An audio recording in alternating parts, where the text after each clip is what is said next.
L'affiche. L'affiche. Bonjour à tous, bienvenue à l'affiche de la semaine pour ce mercredi 13 avril. Cette semaine, comme prévu, on parle de suites, de remakes et peut-être aussi de quelques films originaux. On démarre immédiatement avec...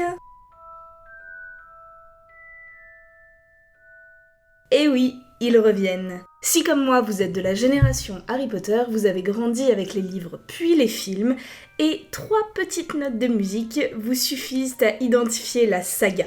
Après les 8 films consacrés à l'homme à la cicatrice, J.K. Rowling est parvenue à étendre sa saga initiale, à la rendre plus sombre et plus adulte, sans trahir son univers de départ. Les Animaux Fantastiques, premier volet, était un véritable petit miracle. Nouveaux personnages, nouveaux enjeux, problématiques complexes, et émerveillement garanti dans la valise de Norbert Dragono. Alors, c'est vous le gars à la valise remplie de monstres. Malheureusement, ça s'est compliqué dès le volet suivant. Dans les crimes de Grindelwald, en effet, la magie se réduit à du pam-pam-boum-boum rehaussé d'After Effects, les personnages deviennent des coquilles vides prétexte pour le scénario, et on se demande bien ce que Norbert fabrique au milieu de tout cela, à part nous vendre du merchandising! Les apparences sont trompeuses. En tant que sale gosse moldu biberonné au choco-grenouille, évidemment, probabilité de visionnage 100%.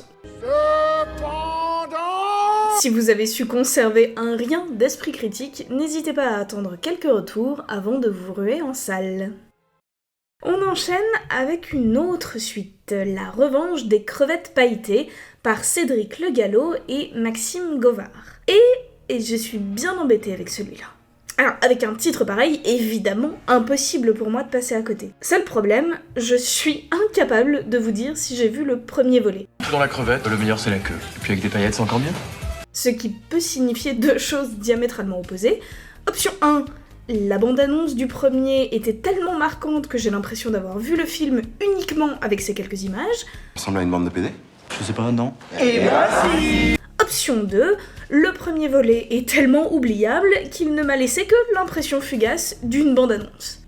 Faites vos jeux.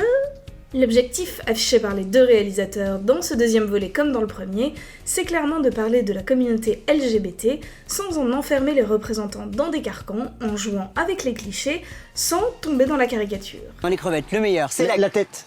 La tête, et avec les paillettes, c'est c'est la fête. Un équilibre délicat donc, auquel j'ai envie de donner sa chance vu les punchlines. Et on n'est pas là pour se massacrer, hein. Probabilité de visionnage, 90%. On s'éloigne des paillettes mais on reste dans la représentation pour le 3e film de cette semaine avec À l'ombre des filles d'Étienne Comard. Luc est un chanteur lyrique qui va animer des ateliers de chant en prison. Y'a quoi là-dedans? C'est mon diapason. Parmi les participantes, actrices professionnelles et prisonnières se mêlent.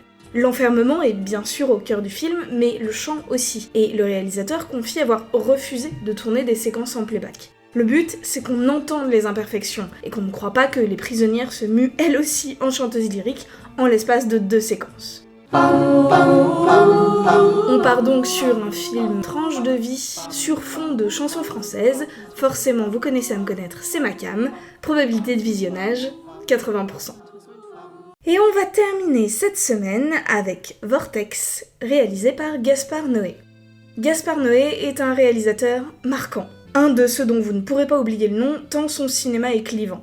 Et c'est sans doute également un de ceux que vous avez le moins de chances de voir à l'œuvre, vu sa propension à mettre sur grand écran, durant d'interminables plans-séquences très graphiques, toutes sortes de fluides corporels plus ou moins visqueux et plus ou moins tabous.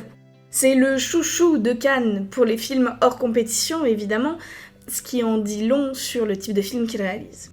Gaspard écrit des films dont le synopsis semble être celui d'un court-métrage expérimental, mais dont la durée vaut celle d'un Marvel sous stéroïdes. La vie est un rêve, non? Oui. Gaspard, après avoir beaucoup montré sexe, hallucination et jeunesse débridée, choisit cette fois-ci d'aller voir du côté de la vieillesse. Vous le voyez à l'écran, le résultat ressemble assez à du cinéma expérimental encore une fois. Avis aux amateurs d'expériences différentes ? Au moins avec Vortex, on peut espérer que tout ne tournera pas autour du sexe, probabilité de visionnage, 60%. Merci à tous d'avoir suivi ce numéro, encore désolé d'avoir dû en faire une version aussi raccourcie, j'espère que tout ça pourra revenir à la normale dès la semaine prochaine. En attendant, bonne semaine à tous, allez voir des films et à la semaine prochaine.